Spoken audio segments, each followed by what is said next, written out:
On va installer Gbagbo, on veut pas 4 mandats. On veut pas 4 mandats. On veut pas 4 mandats à la Sané. On veut pas 4 mandats. On veut pas 4 mandats au Yamane. On veut pas 4 mandats. On veut pas 4 mandats au Yamane. On veut pas 4 mandats. On va installer Gbagbo. On va installer Gbagbo. On va installer Gbagbo. On va installer Gbagbo. On va installer Gbagbo. On va installer Gbagbo. On veut pas de son allégeance. Donc j'ai demandé à être libéré de mon allégeance à la République française. Et ce processus est en cours, on a fourni tous les papiers. Et je pense qu'une décision sera publiée incessamment. Donc vous n'avez pas d'inquiétude de ce point de vue? Pas d'inquiétude de ce point de vue. Mais je voudrais aussi qu'on parle de la Côte d'Ivoire. D'où la Côte d'Ivoire est après 15 ans de régime RHDP. On va en parler, mais parce que ma nationalité, c'est une diversion. On essaie de faire de moi le sujet de cette campagne. Le sujet de cette campagne, le pouvoir. Le sujet de cette campagne, c'est un bilan de 15 ans de gouvernement quand on demande à en avoir 5 ans de plus. Le sujet de cette campagne, ce n'est pas la nationalité de Tidjane Thiam. Quels que soient les efforts déployés pour me mettre en première page des journaux tous les jours et escamoter le débat qui est le débat républicain digne, qui est celui de dire où est-ce qu'on en est après 15 ans de RHDP. Mais est-ce que vous pensez que d'ici, vous dites la nationalité française c'est réglé, mais est-ce que vous pensez qu'il y aura d'autres dispositions peut-être du code électoral qui vont être mises pour vous empêcher d'être candidat? Bien sûr, il y a tout un débat sur ma nationalité ivoirienne. Ma famille est la seule famille qui a donné 5 ministres à la République de Côte d'Ivoire. Mon père, il y a eu 5 présidents. Mon père a été ministre de Foué-Boigny. J'ai été moi ministre de Bédié. Mon frère Daouda a été ministre de Guéhi. Mon frère Aziz a été ministre de Gbagbo. Et ensuite, mon frère Augustin est maintenant ministre de Ouattara. Donc, je ne pense pas qu'on puisse parler de népotisme parce que pour être soutenir des présidents aussi différents, on doit quand même avoir quelques mérites. Alors, le fait qu'aujourd'hui ma nationalité soit remise en cause, c'est plus un embarrassement pour la Côte d'Ivoire qu'autre chose vis-à-vis de l'extérieur et du reste du monde. Est-ce que ça vient de la présidence ivoirienne? Ça, il faudra mener, vous êtes un journaliste, il faudra mener vos propres investigations. Je suis sûr que vous avez mené les vôtres. Mais je garderai mes conclusions pour moi si vous me le permettez. En tout cas, c'est un débat déplaisant qui ne grandit pas la Côte d'Ivoire. Est-ce que vous en avez parlé au président Ouattara? Je veux revenir encore une fois, désolé, mais au bilan de 15 ans, parce que derrière ça, il y a des choses graves. La Côte d'Ivoire, en mathématiques, est 13e sur 14 pays africains qui sont classés. Au PASSEC, les étudiants de terminale de Côte d'Ivoire testent au niveau 3e. On a des milliers d'enseignants, de déficit d'enseignants. On a des statistiques de santé dans bien des domaines inférieurs à celles du Burkina Faso ou du Sénégal.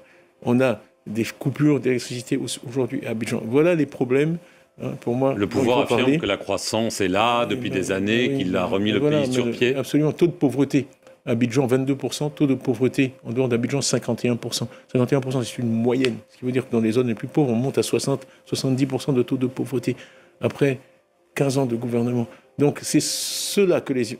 Vous avez dû voir quand même dans le pays l'engouement qu'il y a aujourd'hui autour du PDCI ou même de ma modeste personne et les meetings qu'on fait. C'est parce que les Ivoiriens sont mécontents.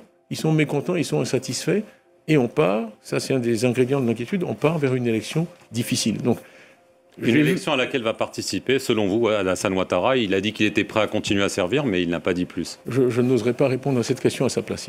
Il faudra attendre sa réponse. Mais votre sentiment, c'est qu'il va y aller. Ce qu'on voit, c'est que le RHDP souhaite rester au pouvoir. C'est pour ça que je parle de 5 ans de plus. Ça fait 15 ans, je parle de 5 ans de plus. Au départ, on s'intéresse évidemment à la question migratoire là-bas, la Côte d'Ivoire qui est le pays le plus riche de l'Afrique de l'Ouest. Pourtant, malgré sa croissance soutenue, le pays souffre encore d'une forte immigration irrégulière. On va attaquer le sujet avec une image qui fait sens et que vous nous ramenez donc du terrain. On va peut-être la voir et puis vous allez nous la commenter. Oui, voilà, vous la voyez à l'image. Il faut bien comprendre que la puissance économique, les retombées économiques dont vous parlez ne profitent qu'à une toute petite partie de la population ivoirienne. Dans un pays qui est encore divisé entre une classe très riche et très pauvre, il n'y a pas vraiment de classe moyenne. Donc la photo que vous voyez là reflète bien cette réalité de la vie ivoirienne. Il y a encore une grande pauvreté, de nombreux bidonvilles à Abidjan où nous étions. Cette photo a été prise dans la commune d'Abobo. Abobo, c'est un foyer de départ, comme l'appellent les associations, c'est-à-dire que c'est de là que partent beaucoup de jeunes qui rêvent de rejoindre l'Europe.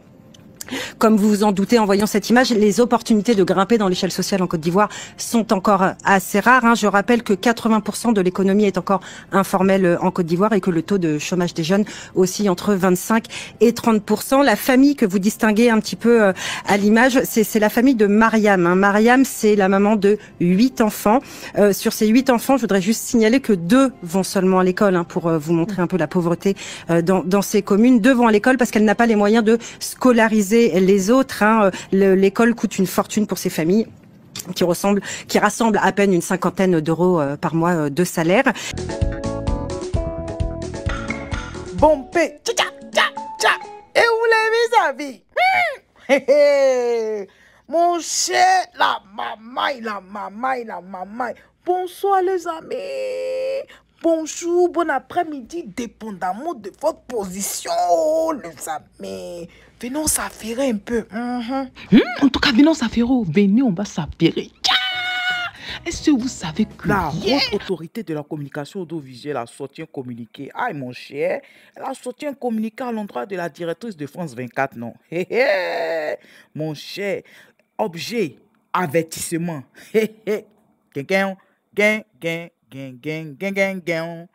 Avertissement. Je vous lis le communiqué de la haka. Aïe, mon cher.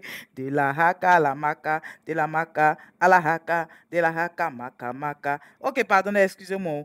Donc, madame la directrice, hein, la haute autorité de la communication audiovisuelle haka constate que France 24 a diffusé le 11 mars 2025 un reportage réalisé par Madame Charlotte Boitieux sous le titre « Le tabou de l'immigration irrégulière ». Donc, c'est la petite vidéo que vous avez regardée tout à l'heure, là, n'est-ce pas? Voilà. Je n'ai pas mis toute la vidéo, mais c'est juste une partie de la vidéo. OK. L'analyse de ce reportage appelle les observations ci-après. Non, attends, elle lit comme les Ivoiriens. Ça, c'est pas la France qui parle, c'est Ivoirien, non. Hein? Bon, attends, on parlait comme les Ivoiriens. Accusation de l'inégale répartition de la croissance économique ivoirienne. À l'entame du reportage, la journaliste affirme que les retombées de la croissance économique de la Côte d'Ivoire ne profitent qu'à une toute petite partie de la population ivoirienne. La Côte d'Ivoire serait divisée entre une classe très riche et une classe très pauvre, en l'absence de classe moyenne, ce qui, à l'évidence, est une contre-vérité absolue. Comment peut-on objectivement soutenir qu'il n'y a pas de classe moyenne en Côte d'Ivoire? De même, il est inexact d'affirmer que 80% de l'économie est informelle. Pour illustrer ses propos, elle présente la photo d'une maison d'un quartier précaire d'Abobo, qui, selon elle, reflèterait la réalité de la vie ivoirienne, notamment les nombreux bidonvilles et la grande pauvreté. Poursuivant ses analyses, elle affirme que le quartier d'Abobo serait l'un des foyers de départ de l'immigration irrégulière en Côte d'Ivoire. La suite. Bon, en mettant en regard et de façon insidieuse la supposée inégale répartition de la croissance ivoirienne et l'immigration irrégulière, la chaîne France 24 fait une approche simpliste et tendacieuse de la question de l'immigration, dont les causes ne sauraient uniquement être réduites à la répartition de la croissance économique. Bon, on va aller sur le point du traitement déséquilibré et tendancieux de l'information. On continue. La haka, ce que la haka nous dit à ce propos. La haka révèle également que dans le reportage, des personnes sont interviewées. Il s'agit notamment d'une victime de l'immigration, d'une candidate au départ, d'un responsable d'une association de lutte contre l'immigration irrégulière et du directeur de l'Office française de l'immigration et de l'intégration à Abidjan. Ce dernier dresse les actions de sa structure dans le cadre du retour des migrants.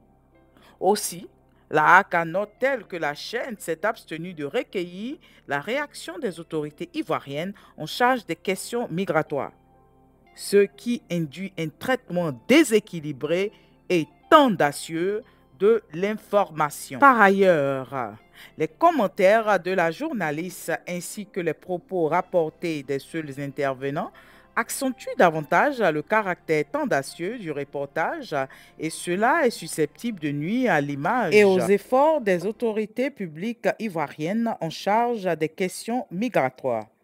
La HACA s'étonne que la journaliste reporter qui aurait séjourné en Côte d'Ivoire n'ait pas jugé nécessaire, comme le commande la déontologie de sa profession, de proposer le point de vue des autorités publiques ivoiriennes et se soit contenté des seuls avis qui, au demeurant, donnent à penser que les autorités ivoiriennes sont inactives et indifférentes face au phénomène de l'immigration irrégulière et laissent la population vivre dans la pauvreté et dans l'indigence totale. Ah, mon cher, c'est ça, hein? Le mamaye, mamaye, le mamaye, mamaye, le mamaye, mamaye, le mamaye, mamaye. Quand la France dit elle va te laisser, les Français, ils aiment allumer, oh, ils aiment ajouter les choses. Oh. Hey, Français, oh, Français. France 24, oh, c'est pas les Français, mais France 24. Ouais. Ah, mon cher, c'est ça qui est là. Oh. C'est la même France 24 aussi qui était là en 2010. Qui a... Bon, on continue, mon cher. Au regard de ce qui précède et au vu de la gravité du manquement relevé, la HACA inflige à la chaîne France 24 un avertissement. Je vous dis, un avertissement et l'exhorte à plus de vigilance dans le traitement de l'actualité sur la Côte d'Ivoire. Je vous prie d'agréer, Madame la directrice, l'expression de ma considération distinguée. Signé Maître René Bourgoin. Bourgoin. Maître René Bourgoin. Ouais. Mon cher, c'est ça qui est là. Oh. Donc, c'était votre affairage, les amis, mon cher. Affairage du jeudi 20 mars 2025. C'est ça qui est là. Oh. La Acadie, mon cher. Avertissement, 6 francs 24. France 24 a pris des bains. France 24. Yeah! Mon cher, il a dit France 24. Voilà ça qui est là. Hein. C'est ça qui est là, mon cher. Et si les amis, moi, je vous laisse, non? Et toi, si tu es nouveau par ici, en tout cas, bonne arrivée. Merci d'être là. Et je dis merci beaucoup, beaucoup, beaucoup aux anciens. Et que Dieu, notre Dieu Tout-Puissant, continue de vous bénir, les amis. Mon cher, que Dieu vous bénisse. Oh. Bon, des bénédictions sur vous. Que Dieu vous protège, les amis. On se dit à tout à l'heure pour plus d'assurage. Sur ce, les amis, moi, je vous laisse. On se dit à tout à l'heure. Papa.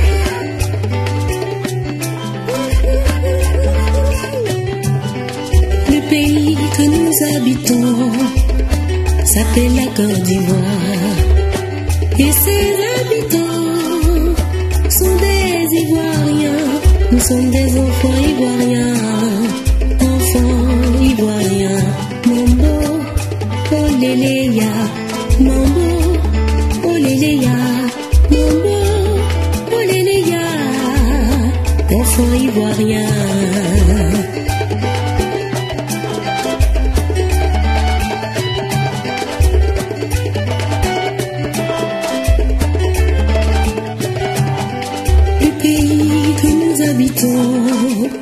S'appelle la France, la Belgique, l'Italie, la Suisse, la Hollande, l'Espagne, l'Angleterre, enfants de la terre, Mambo, oh léléya.